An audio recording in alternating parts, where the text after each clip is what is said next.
आप सभी का स्वागत है मेरे चैनल में। और आज हम रिव्यू करने जा रहे हैं श्री श्री तत्व का प्रतिस्यारण वटिका। ये कॉमन कोल्ड के लिए है, यानी कि जिसे लगातार जुखाम रहता है, सुबह को ठंडी हवा लगने के बाद में छींकें आती रहती हैं, ये उसके लिए है।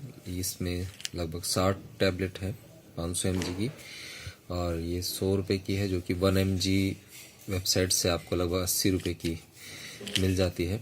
जैसे कि आप जानते हैं कि श्री श्री रविशंकर जैसे रामदेव जी की ऐसी तरह से ये की है।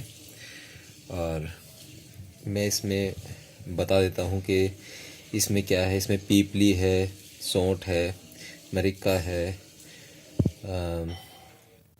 सकरा है। तो ये इसमें अलग अलग चीज़ें हैं।